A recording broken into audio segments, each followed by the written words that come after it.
Well, hello and welcome to my video on OCD. Hopefully you have seen my first video on worry, but if you haven't, please do watch it after this one. I will include the link in the video description. So, what does OCD stand for? It is Obsessive Compulsive Disorder. Well, you probably already knew that, but what does it actually mean? Now, for many of you, when you think of OCD, you probably think of your very neat and tidy friend who can't bear a messy room or unwashed dishes. And that might or might not be true as being OCD. However, true OCD is far more debilitating and distressing than the simple picture we have of someone continually tidying up. Now, the reason for me making this video is to raise awareness of OCD. For many sufferers, it is years before they come to understand what it is that they are experiencing. My aim is to talk about this disorder so people can recognize it in themselves earlier and learn how to manage it before it intrudes in their lives too much. For others, they might already find it is at a stage of intruding in their life, and I hope that this video, and other resources too, can help them learn to manage their OCD to minimize its effects on them. And for those who don't suffer from OCD, but who have a loved one who does, I hope that this video is helpful to understand why OCD can cause your loved one so much distress. I'm going to start off with describing the process of OCD. When I first started to research what OCD really was, it took me quite some time to understand what the different components are. What is the obsessive part? What is the compulsive part? How do these two parts of the disorder relate to each other? I find it quite hard to get my head around these different components, and so I'm going to try and explain as clearly as I can and do my best not to confuse you. I'm going to begin to describe what I call the OCD cycle. The cycle begins with a trigger. The trigger is something that causes some form of distress. It is easier to explain with an example. So the example that I will use is someone who's suffering from OCD, but who is also afraid of dogs. An example of a trigger for such a person might be seeing a picture of a dog. For example, a billboard with an advertisement with a dog in the picture might set them off. It might be obvious to the person that the dog has triggered their fear. But in some cases, the picture of the dog might be so small that the person is hardly even aware of having seen the dog. In this case, the person might not even be aware that they have been triggered. This leads to the next part of the cycle, which is the feelings of anxiety that are aroused. Sometimes it's other unpleasant sensations such as anger rather than anxiety. But going with the dog example, if the person was aware of what the trigger was, they might start worrying about encountering a dog while walking, for example. Or if the person was not even aware of being triggered by seeing the dog on the billboard, then they might find themselves feeling anxious or panicky, but they do not know why. They just know that they have some physical symptoms of fear. The next stage of the cycle is the obsessions. Obsessions are intrusive thoughts, images, or urges that seem to get stuck in one's head and won't easily go away. For the person who's aware of their fear of dogs, the obsession might be that they are scared of getting bitten.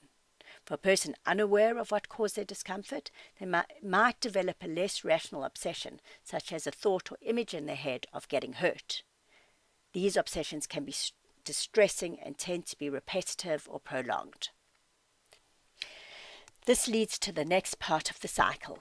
The sufferer feels that they need to do something to get some relief from these negative feelings and thought patterns. For example, the person might feel a strong need to do something, like give a cough. The thing that they feel they need to do is often not rational, but rather, you could say, almost superstitious in nature. This action, the coughing, is the compulsion. It is an action unlinked to the actual anxiety. In that, forcing a cough will not protect one from a dog bite. But in the sufferer's mind, they feel compelled to do that action. When they do the compulsion, they get some relief.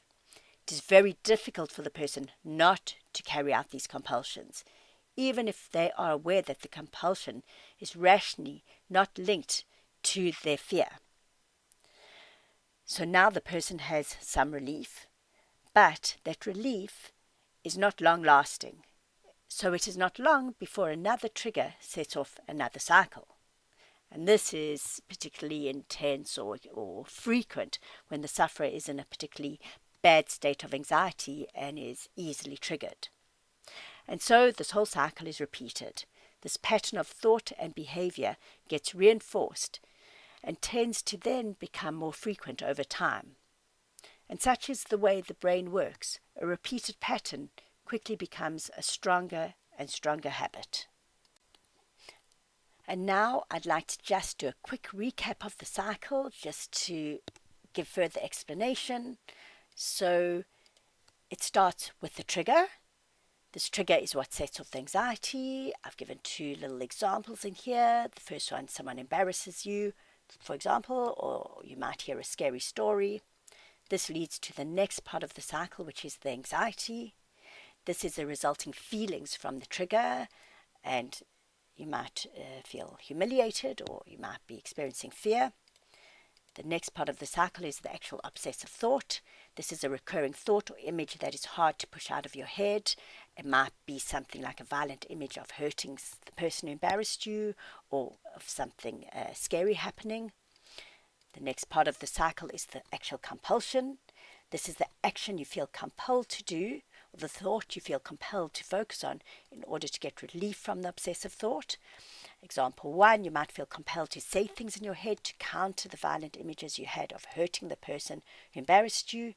Or you might feel that you need to carry out a superstitious type behavior, such as tapping or doing something else to ward off these bad things from happening. The next part of the cycle is the temporary relief you get from carrying out the compulsion. However, it's important to note here that carrying out the compulsion simply makes the OCD pattern stronger, and therefore in time makes the OCD worse. And then something might trigger you off again, and the cycle is repeated. Now, many people without OCD can have moments of experiencing obsessive thoughts and the need to perform compulsive rituals. So experiencing the cycle at times does not necessarily mean you have OCD. However, if these thoughts and behaviors cause you to feel very distressed and take up a lot of time in your day, and they interfere with your daily life and with your relationships with friends and family, then it is possible you have OCD, and you should look into getting some help and support. OCD can manifest in different forms. I'm going to list some of the most common ones, but remember that sufferers might experience types that I haven't mentioned, so just look out for that. So some of the types might be fear of germs or dirt, fear of losing control or hurting oneself or hurting others, intrusive violent thoughts or images, fear of having bad thoughts about God, fear of risks to safety, fear of not having things that are needed or fear of losing things, obsessive thoughts that everything must line up just right, or too much attention to superstitions. Now I'm going to mention common compulsions in OCD. The compulsions are often related to the fear and the obsessions that the OCD suffers from. So someone with a fear of germs will typically spend a lot of time washing or cleaning. Someone who fears hurting others might repeatedly check in on loved ones to make sure that they are safe, or they might check again and again that they did not hurt someone by mistake. A person who has religious fears will often pray excessively. They may carry out a lot of religious rituals, or they might avoid certain religious rituals. Compulsions can take the form of commonly known superstitions, for example, not stepping on cracks in a pavement. Others might feel they have to do a repetitive action, such as tapping on a table 5 times to ward off something bad from happening. Sometimes the ritual takes the form of a thought. For example, a person might find that they need to count in their head before they can do anything else. Other people have reported needing to repeat a sentence in their heads to cancel out a bad obsessive thought. Other people have described having to repeat certain words in their head over and over again.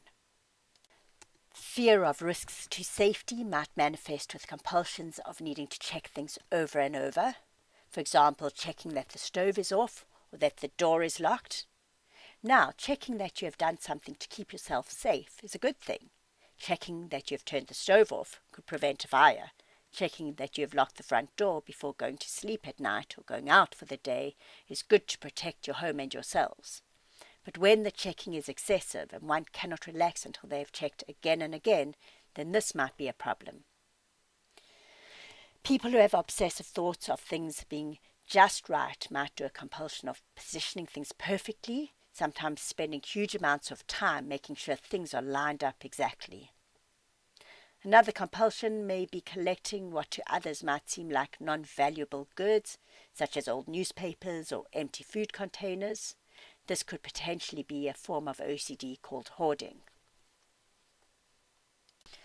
As you can imagine, sufferers of OCD spend huge amounts of their time and energy on these worries and rituals. This might cause them other distress, like having less time and energy to concentrate on work or schoolwork, or even to get everyday tasks done, such as getting dressed. Often sufferers feel lonely, or at least feel as though they are the only ones who feel this way. They might feel embarrassed or confused about the obsessions and compulsions, and might fear being teased if caught out during their rituals. If you think that you have OCD, it is very important that you do not blame yourself and you do not allow anyone else to blame you either. It is nothing to be ashamed of, but is something that you should seek help for. So, what can be done about OCD? The most important thing is to practice resisting doing the OCD rituals. It is difficult to stop the obsessive thoughts popping into your head, but it is important to do your best to avoid doing the rituals. Even though this might cause more anxiety in the beginning, not carrying out the rituals makes the OCD cycle weaker over time and lessens the power that it has over you. I'm going to bring up the OCD cycle again, but this time with an illustration of how we can begin to break the cycle. So again, you start with the trigger, the thing that sets off the anxiety, leading on to the anxiety, which is the resulting feeling from the trigger, bringing up the obsessive thought, the recurring thought or image that is hard to push out of your head, and so the obsessive thought comes up. Now, you will not be able to stop the obsessive thoughts that pop into your head, so don't try to push the thought or image out of your head. It is ineffective. You've got to take action in the next part of the cycle, which is the compulsion. You need to do your very best to resist doing the compulsion. While initially the anxiety will increase because you are avoiding the compulsion that has previously worked to temporarily bring your anxiety down. But stay with it. Eventually your anxiety will subside, and with each repeated cycle of actively not doing the compulsive ritual, the anxiety will start to reduce quicker and quicker each time. What you are effectively doing is reducing the strength of the OCD response. So it is very, very important to persist with this resistance of doing the compulsion. So, a very quick recap of what to expect from the cycle. 1, you will get triggers. It's not always possible or even right to avoid the trigger. Don't try to control the obsessive thought or the anxiety. You can't help your thoughts and feelings, so don't fight them. You can help your response, that is the compulsion. This is the part you need to work on. Avoid carrying out the compulsive ritual. Stay in the moment while you resist doing the ritual. The anxiety will eventually slowly subside, and many, many repetitions of not giving in to the demand to do the ritual will weaken the OCD monster. It will be hard to do initially, but it will get easier and easier as you weaken the power of the OCD pattern. So keep persisting and remind yourself that the aim is to break the power of the OCD monster. Other things you can do to help your OCD is to actively not avoid activities because of your fear. The more you avoid things, the scarier they will feel to you, and that helps the monster that is OCD to win out. Don't let the OCD monster bully you, but do things in small steps, bit by bit. Don't throw yourself into something that's going to trigger you intensively, but start to expose yourself to situations that you might normally have avoided. Also, talk to someone you trust. A problem shared is a problem halved. There is a lot of power in that saying. You can call a mental health helpline. I will put a list of regional support groups in the video comments. Such organizations often have a range of resources and can point you in the right direction to get other help. Speak to your doctor. Doctors are trained to help with emotional as well as physical health, and doctors have to keep the information you tell them to themselves and not discuss it with anyone else, unless of course it's necessary to help you. But you can rest assured that the doctors will keep this confidentiality. They also have methods to help with this, and sometimes it's worthwhile to try medication.